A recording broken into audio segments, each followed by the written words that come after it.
News star में आपका स्वागत है। आइए बढ़ते हैं देश विदेश की ताजा खबरों की। जबलपुर। भारतीय हिंदू सेना युवा प्रकोष्ठ के प्रदेश अध्यक्ष आदित्य तिवारी द्वारा आज एक महत्वपूर्ण प्रेस वार्ता आयोजित की गई, जिसमें रायपुर के प्रख्यात एवं कट्टर गौ सेवक आदेश सोनी विशेष रूप से उपस्थित रहे। आदेश सोनी, जिन्होंने गौ सेवा के दौरान अपनी उंगली तक कुर्बान कर दी, ने अपने संघर्षों, अनुभवों और गौ रक्षा से जुड़ी वर्तमान चुनौतियों पर विस्तार से चर्चा की। प्रेस वार्ता में आगामी गौ रक्षा अभियानों की रूपरेखा साझा की गई, जिसमें प्रदेश भर में जागरूकता अभियान, गौ तस्करी रोकने हेतु संयुक्त नेटवर्क, गौ शालाओं को सुदृढ़ करने की योजना, युवाओं को बड़ा दायित्व देने की रणनीति शामिल रही। इस दौरान संगठन ने गौ माता को राष्ट्रीय माता का दर्जा देने की मजबूत और सामूहिक मांग भी उठाई। कार्यकर्ताओं ने कहा कि यह सिर्फ धार्मिक नहीं, बल्कि सांस्कृतिक और राष्ट्रीय अस्मिता का विषय है।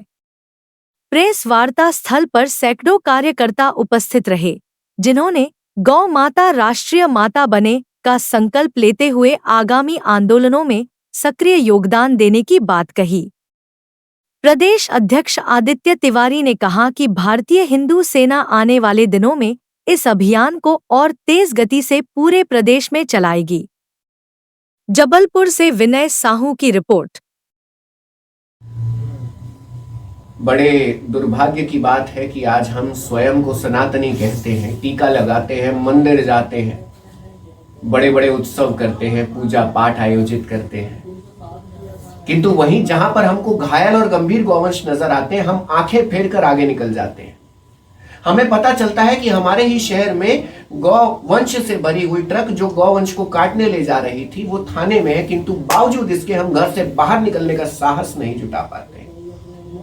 आखिर कैसे ढोंगी हैं हम, सनातनी खुद को कहने का साहस कैसे कर सकते हैं? अरे ये तो मानवता पर धब्बा होने की बात है, क्योंकि गौ माता ने कभी किसी से भेदभाव नहीं किया, चाहे हिंदू हो, मुस्लिम हो, सिख हो, ईसाई हो, सबको प्रेम और करुणा बरसाई है हमारी गौ माता ने।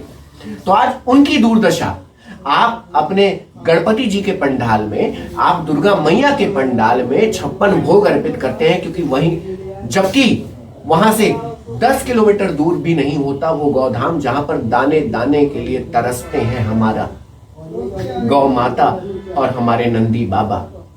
ये दुर्भाग्य की बात है। तो इस हेतु ही जागरूकता अभियान बहुत जरूरी है। हम केवल टहनियों पर कार्य कर रहे हैं, जड़ों पर काम नहीं कर पा रहे। आसान शब्दों में मैंने अभी समझाने के लिए एक उदाहरण दिया था। मेरे इधर बैठे हैं गौरव भाई, इधर बैठे हैं आदित्य भाई, जो आज एक साधारण नागरिक की तरह है, आप देख रहे हैं। किंतु अगर ये विधायक या सांसद बन जाते हैं तो विधायक या सांसद बनने के पश्चात ये साधारण रूप से बैठ नहीं पाएंगे, बाहर इन दोनों के गनमैन खड़े हो जाएंगे। अर्थात गौ माता राष्ट्र माता घोषित होने के बाद प्रोटोकॉल जारी हो जाएगा, जिससे हमारी गौ माता की हत्या करने वाले को मृत्युदंड और उम्र कैद जैसी सजा होगी। क्या हमारी सरकार ये नहीं चाहती कि हमारी मां की रक्षा हो, गौ माता राष्ट्र माता हो? दी जाएंगी, सुविधाएं दी जाएंगी, विशेष कोष दिया जाएगा। वैसे ही गौ माता के लिए विशेष कोष आएगा, हर बजट में गौवंश का स्थान होगा। जो गौचरण भूमि, आपको बता दूं भाई साहब आपकी जानकारी के लिए, मैं रायपुर छत्तीसगढ़ से हूं। छत्तीसगढ़ में 4.5 लाख एकड़ भूमि है गौचरण की, जो हमारी माँ और बाबा की है। फिर भी रास्ते में दर दर को भटक रहे हैं, क्योंकि 2 पैर वाले राक्षसों ने उसे हथिया रखा है। हम अपनी भूमि के लिए तो लड़ लेते हैं भाई साहब। आपकी अगर 10 स्क्वायर फीट भूमि भी कोई ले लिया तो आप तो कोर्ट कचहरी तक कर चले जाओगे।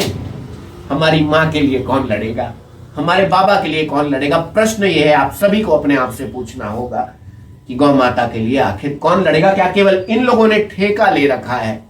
क्या केवल इनकी माँ है? क्या केवल इन्होंने दूध पिया है? क्या केवल इनको लाभ मिला है हमारी माँ के शुद्ध गोबर और गौचरण का? अगर आप सबको भी मिला है तो जाग जाओ, यही विनती है। आपका कोई प्रश्न है तो आप पूछ सकते हैं।